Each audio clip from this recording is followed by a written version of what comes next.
This is the Stephen A. Smith Show podcast. I'm Stephen A. Got a lot of stuff to come at you with today.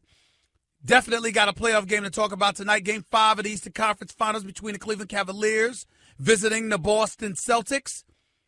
Cleveland's up 3-1 in this series. I expect them to close it out tonight. We'll be talking about that.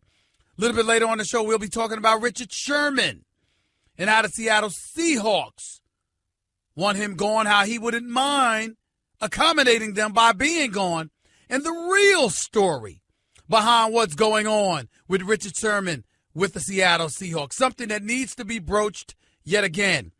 We'll talk about that, obviously, and so much more as the show progresses today. The Boston Celtics, what their future's looking like. Chris Paul and the San Antonio Spurs and what that means for Doc Rivers. We'll be talking about that. But here's the thing, and it's really inescapable. On a day like today, a couple of these stories that I just have to lead with, because one involves Colin Kaepernick, the other involves LaVar and Lonzo Ball. I'll go the Lonzo LaVar Ball route first, because news came down. Danny Ainge confirmed this morning, Danny Ainge, the executive VP for the Boston Celtics, confirmed that although he is in possession of the number 1 overall pick in next month's NBA draft, Lonzo Ball, product of UCLA, does not want to be a Boston Celtic. He has refused to work out for the Boston Celtics, thereby making it known to them, emphatically so. Please do not draft me. I don't want to be a part of your organization. He wants to be a Laker.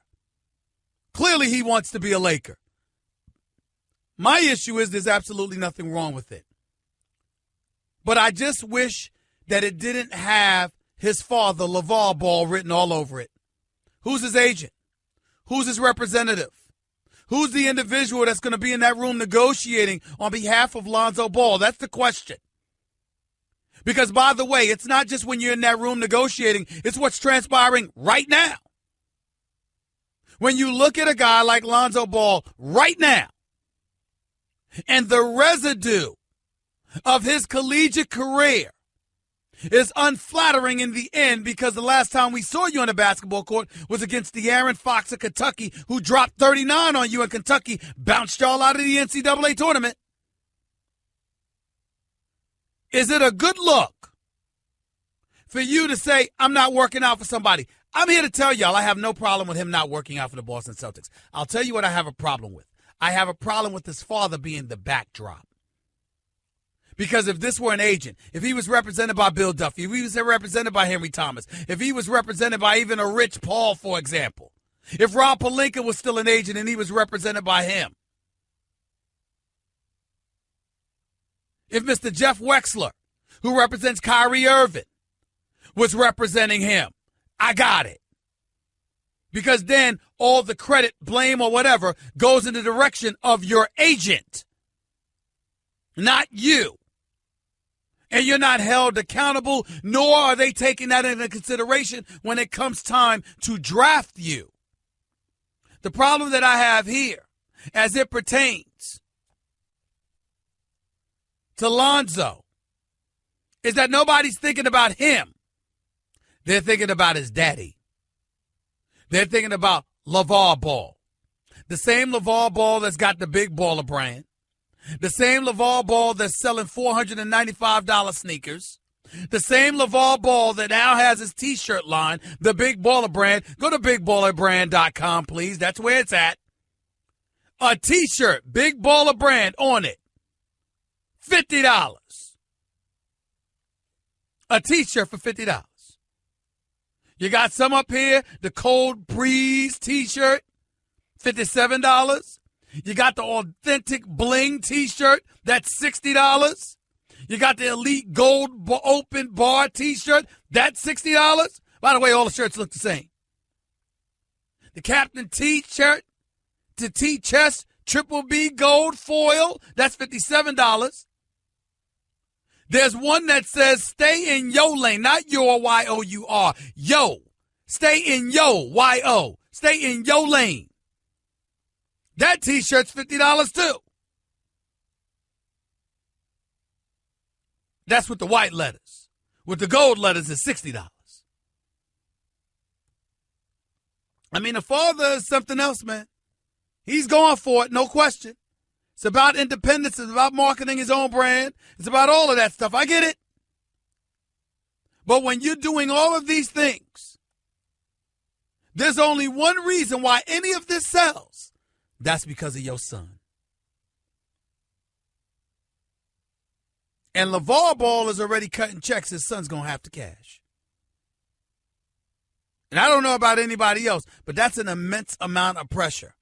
Lonzo Ball can play. I like him a lot. I'm actually fond of his father, even though I wish his father wouldn't do some of the things he has done.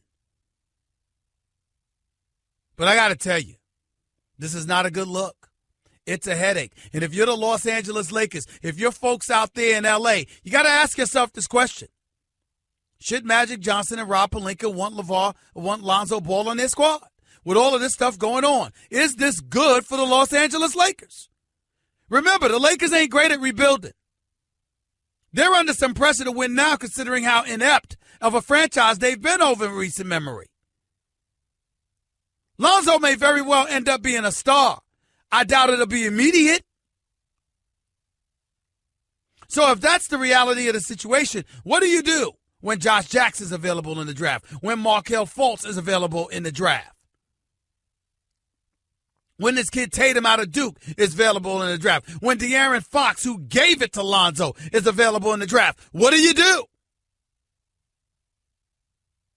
These are all very, very legitimate questions to which we should require some answers. 866-729-ESPN. That's 866-729-3776.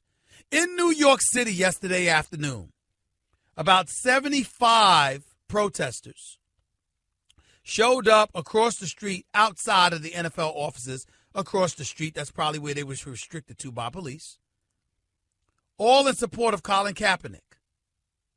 He still hasn't signed with an NFL team. And a group of people decided to let the league know they're not happy about it. A rally was held Wednesday afternoon across the street from the NFL offices in Manhattan. 2 trucks holding video boards, one showing an image of the San Francisco 49ers quarterback kneeling during the national anthem as a protest against social injustices, the other displaying the words, "We support Kaepernick."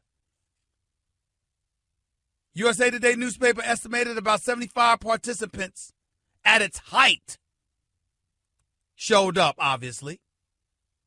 The group was labeled passionate. Quote here, reading from the LA Times and the New York Daily News, says, quote, "This is a show of solidarity," event organizer Kevin Livingston said. "We're here supporting Colin because we want to show that we don't think he's being treated the way he should be treated. Now, after everything he's done for us, we want him to feel that love and that support." Remember, Livingston is the president of 100 Suits for 100 Men. That's a New York nonprofit organization that helps recently incarcerated individuals and others in need by providing attire to wear on job interviews. Kaepernick recently donated more than 50 suits to the organization. I'm going to speak to you why the organization 100 Suits for 100 Men is something very, very important at this particular juncture, at this particular moment in time.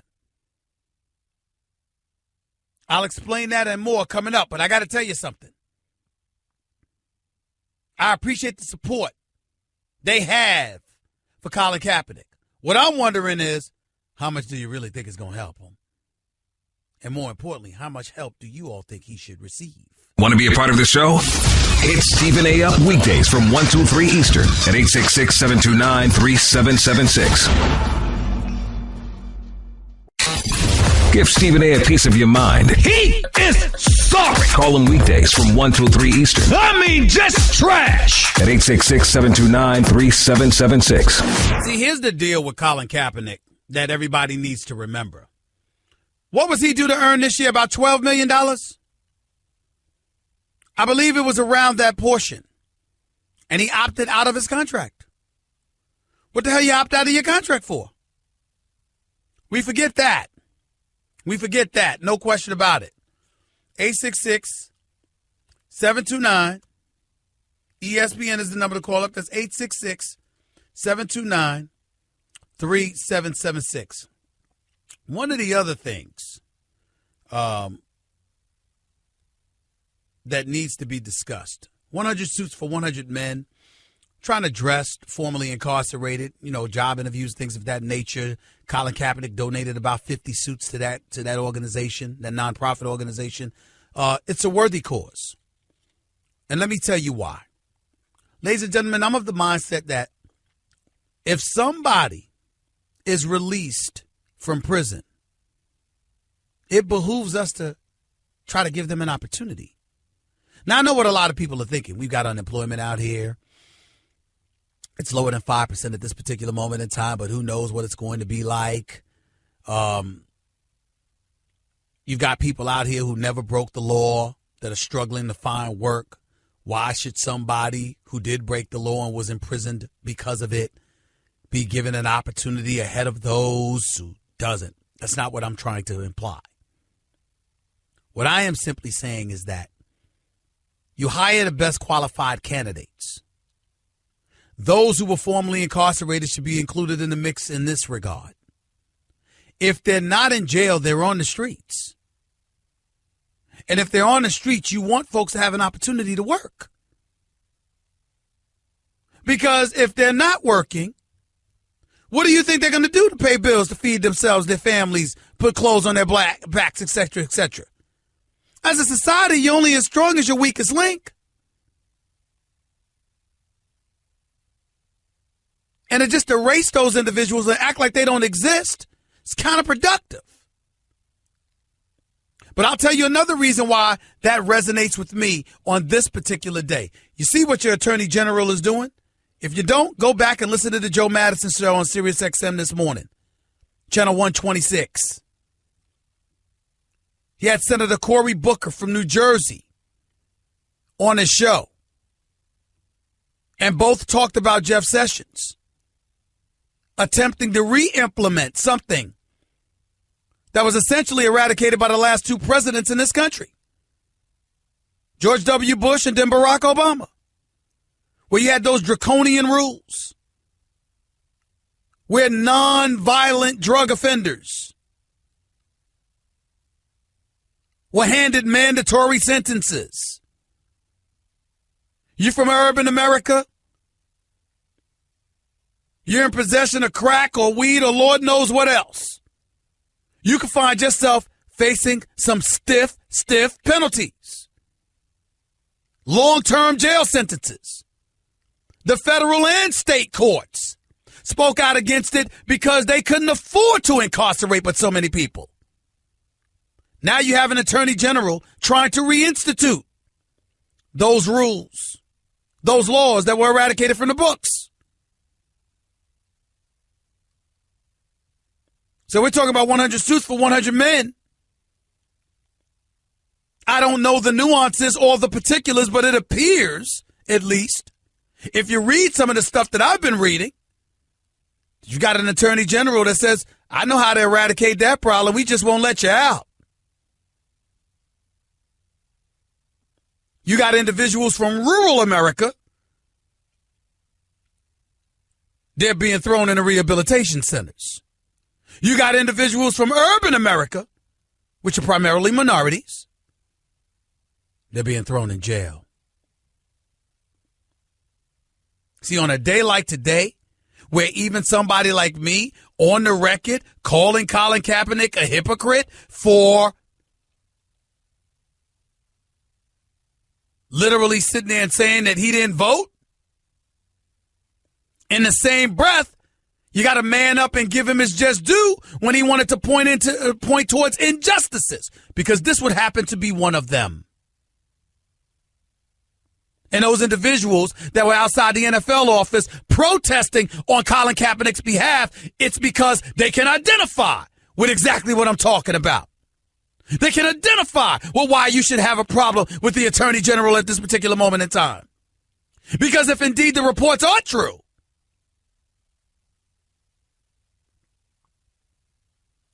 look at who we're throwing in jail. Look at how excessive the penalties are. And how does that benefit us? Something to think about. Let's go to the phones. Let's go to Ryan. You're live with Stephen A. on ESPN Radio. What's going on, Ryan? Stephen A., I want to talk about Lonzo Ball. Go ahead. We all understand that Lonzo and LaVar Ball is all about the Lakers.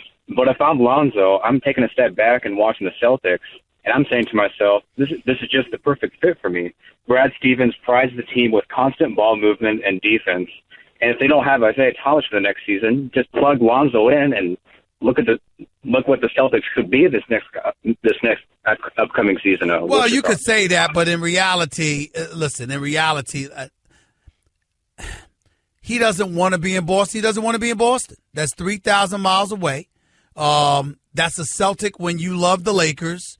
All of those, and if you have an opportunity to manipulate it to your advantage, that's fair. What I'm trying to say is, if you want to do that, it's a better look if you got an agent, manipulating things behind the scenes as opposed to a daddy out front that has done everything but say, the rest of y'all go to hell. My son wants to be a Laker. Yeah. I know it would be a bad look for the NBA, but I just think it'd be a perfect fit for him to go to Boston. But listen, it's not a bad look for the NBA if an agent is doing it. It's a bad look for the NBA if daddy's doing it, because daddy's not an agent. And you don't want, family business interfering with business. Not to this degree. Yeah. Appreciate the call. Thank you. Let's go to Daryl. You're live with Stephen A. on ESPN Radio. What's up? Hey, how you doing, Stephen A? Talk to me. I see Lonzo Ball father doing what Archie Manning did for Eli, letting the teams know, my son don't want to play for you. There's one team he want to play for, so don't waste time drafting him. Well, that's not what Archie Manning and the Manning family did. Eli Manning didn't want to play for the Chargers, but behind the scenes, a deal had already been in the process of being worked out with the Giants. It wasn't like he said, I only want to play for the Giants. He said, I don't want to play for the Chargers. And not only that, there's cachet because his brother was already an all-world quarterback. His father had established himself as a great one in the 70s, and they were universally recognized as arguably the first family of the NFL at that particular moment in time. As opposed to somebody like Lonzo, who's never proven anything on this level, and neither has his father. That's the difference. So we could say the two compare, but that's not entirely accurate. It just isn't. Guess what? You're in the middle of the Stephen A. Smith Show podcast. Damn it, I mean it! I definitely will get to you about what LeBron James had to say. Corrections Corporation of America, CCA, talking about the prison system. Just reading something here. Very, very interesting because I believe it was the year 2015. Reading from Mother Jones' website. I think that's what it is. Senator Bernie Sanders co-sponsors the, quote, Justice is Not for Sale Act, which would ban all government contracts with private prison companies. After Hillary Clinton is criticized for using campaigned bundlers who'd worked as lobbyists for CCA and others, she promises to no longer take their money and says, quote, we should end private prisons and private detention centers. She was forced to take that position, ladies and gentlemen, because you have, whether it's politicians or folks collaborating with the private sector, getting involved in prisons because prisons are big money. If you got an attorney general talking about laxing the rules to some degree, as he decided to do on May 12th, if I remember correctly, you have to remember, these are the kind of things that people are talking to. These are the kind of things that people are thinking about. They're asking questions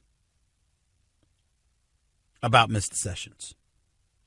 They're asking questions about what the objective is, what the agenda is. Because it says here, Attorney General Jeff Sessions in a Department of Justice memo dated May 12th, reversed Obama-era guidelines for how to deal with drug offenders, directing federal prosecutors to charge defendants with the, quote, most serious, readily provable offense in nearly all cases. Sessions said in a speech that day that the new guidelines unhandcuffed prosecutors in their law enforcement efforts and is the right and moral thing to do.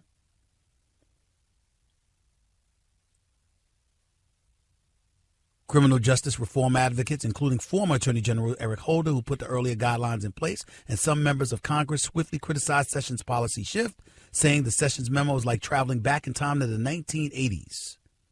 From the chief law enforcement officer in the country, you've got an endorsement of tough on crime, criminal justice policy, blah, blah, blah, blah, blah.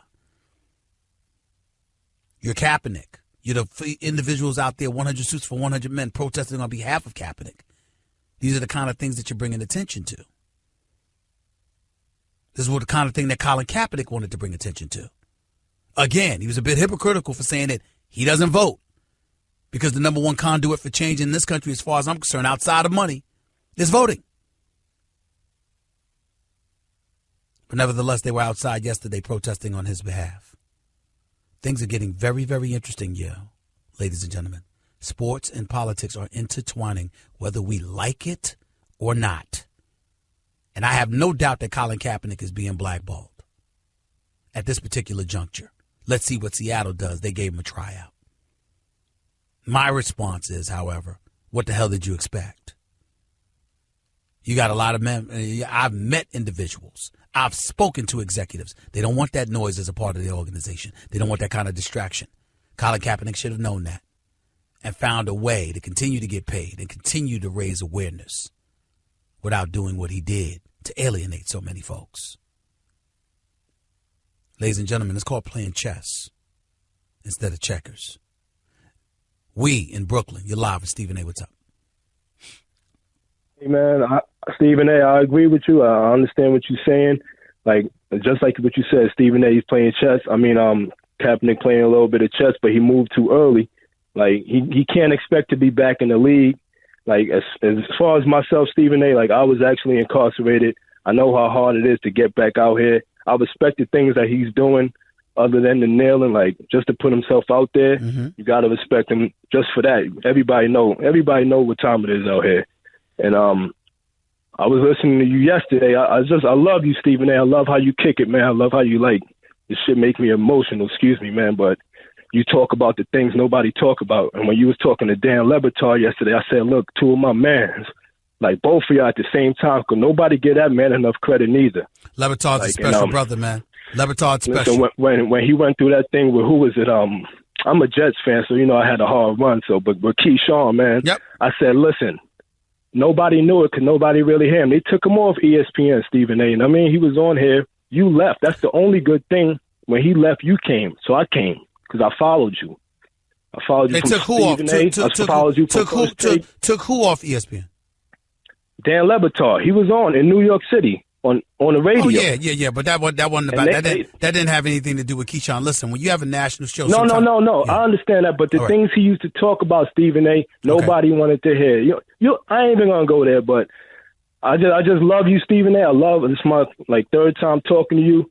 Hey, man, I hope it ain't the last, man. Keep calling anytime, bro. Definitely. You got you family here. You call anytime, bro. All right? Definitely. Keep your head up. Keep striving. All right, bro. Glenn, you're live with Stephen A. on ESPN Radio. What's up, Glenn? Hey, man, I just wanted to say I agree with you. It's at this point painfully obvious Kaepernick's being blackballed, and the NFL is genius in the fact that they know that all people want to see is football, so they will believe anything they say. And all you got to look at is Bryce damn Petty started a game last year. You tell me Kaepernick can't still play? How about Blaine Gabbert getting a job? How about that? I know. Yeah. I mean, you tell me that your beloved Steelers, you wouldn't feel more comfortable with Kaepernick as a backup compared to Landry Jones? Yep. Come on, man, Well, the thing about it is this. Again, he's clearly being blackballed, which it just rakes my nerves when I see Commissioner Roger Goodell saying, well, I don't think that's the case. Well, if it was, would you admit it? Come on now. Stop the nonsense. You ain't fooling anybody. That's number one. But number two, and more importantly, we got to be big boys in all of this, Glenn. If you're Colin Kaepernick, there's a lesson to be learned from all of this. You can make noise and bring attention to just causes without alienating half of the American population. Because people would just, let me tell you something. Glenn, can I ask you a question, Glenn? Are you white? Are you white? I am white. Let me tell you something. Let me tell you what. I'm gonna stay. I mean, I don't want anybody to have a heart attack here. I'm gonna stand up here and give white folks some credit right now. Okay? I'm gonna give white folks some credit. This notion that if you are black and you express a perspective and a point of view, and as a result, people are going to ostracize you from the white community, I think it's patently false in this day and age. People may not want a distraction to the point that Colin Kaepernick gave it or what have you, but they also want you to make sense with everything that you're bringing to the table. It's not to say that whites are right or wrong, blacks are white or wrong, or whatever the case may be. I'm just saying that you might upset people, you might offend people, but if you give folks something to think about, even when you do it, they still want to see you around. It's not like there's this desire to blackball you just because folks heard what they didn't want to hear.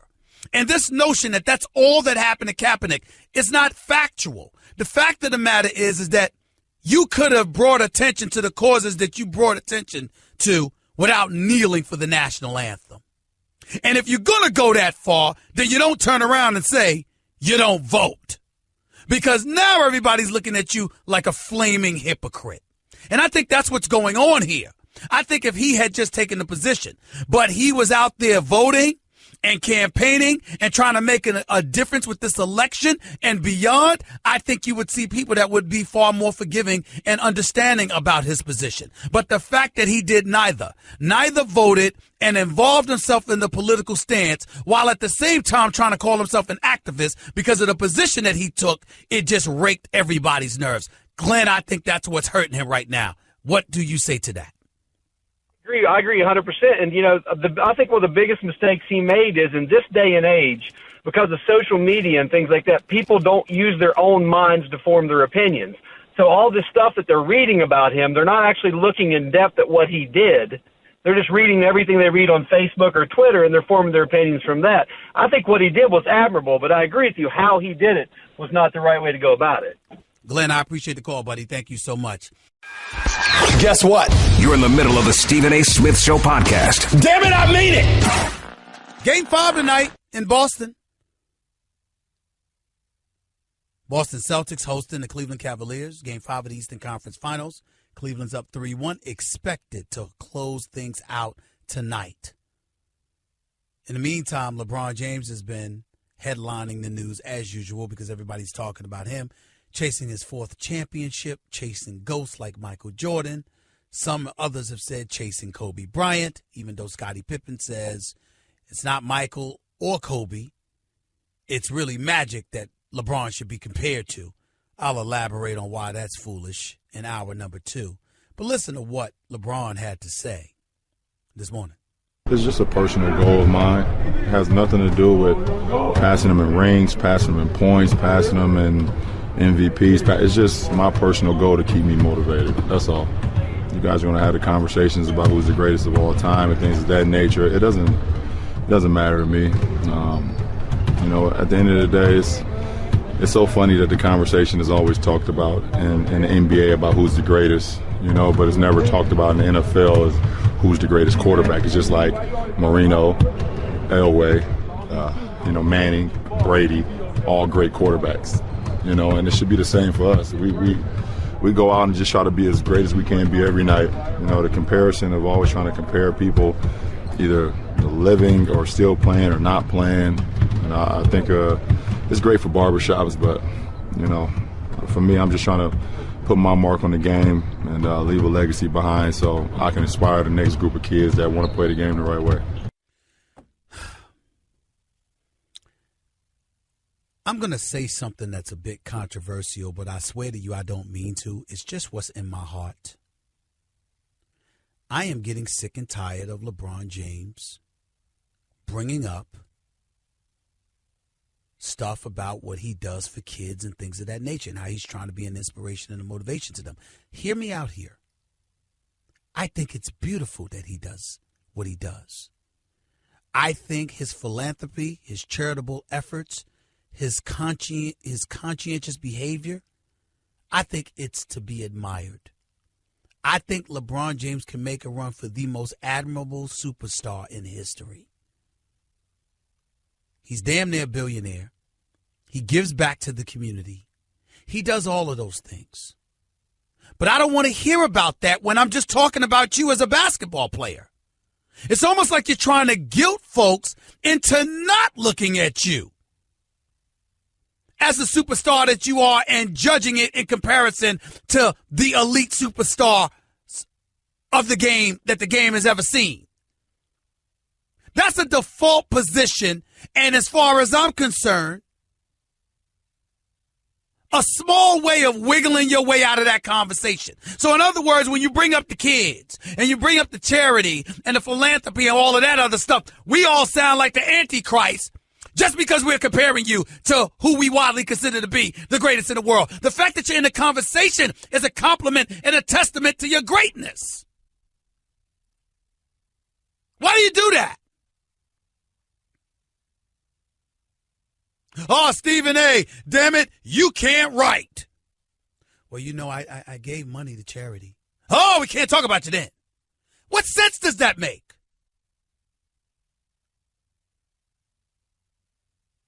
See, that's the problem with the modern day athlete. You're comparing apples to oranges. No one has said, tell me one person that has said something about the character of LeBron James in a negative fashion. Take your time. I'll wait. Who is this person? Who is this person? When has LeBron James ever got in trouble with the law? When has LeBron James ever epitomized anything less than class personified as a human being? When? When has he done that? He's good to his mama. He's good to his friends. He's good to his community. He started a damn scholarship fund for kids, to graduate through his foundation. Going to Akron University, I would know. I spoke there. When? When did this happen? Who are these people that are talking about LeBron James like he's a bad human being? Who are these people? I've never seen them.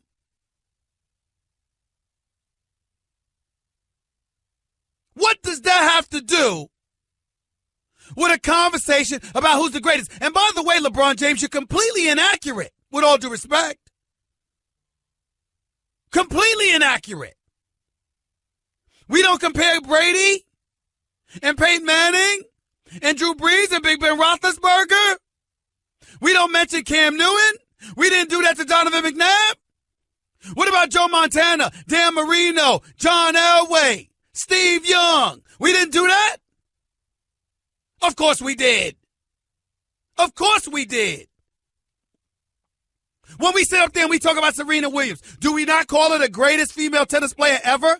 I do believe there were names like Martina Navratilova, Steffi Graf, Chris Everett Lloyd.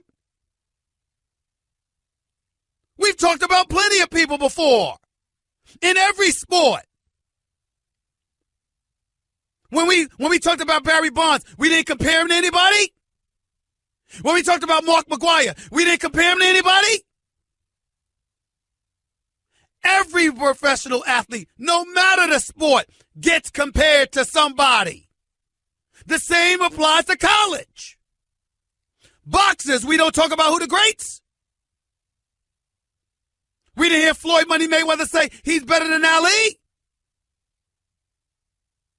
We don't compare Hitman Hearns to Sugar Ray. Of course we do. I love me some LeBron James. He's one of the greatest players and greatest athletes in the history of basketball. And as a role model, it don't get much better than this, brother. He is special, and we're going to miss him when he's gone. And we should be grateful to him. But I am sick and tired of him trying to change the damn narrative all the time and guilt people into seeing the way he sees things. We're just talking about the game, LeBron. We're just talking about the game. That's it. You want a cookie? That's just a sample of what you'll hear on the Stephen A. Smith Show. Weekdays at 1 p.m. Eastern on Sirius XM Channel 80 and the ESPN app.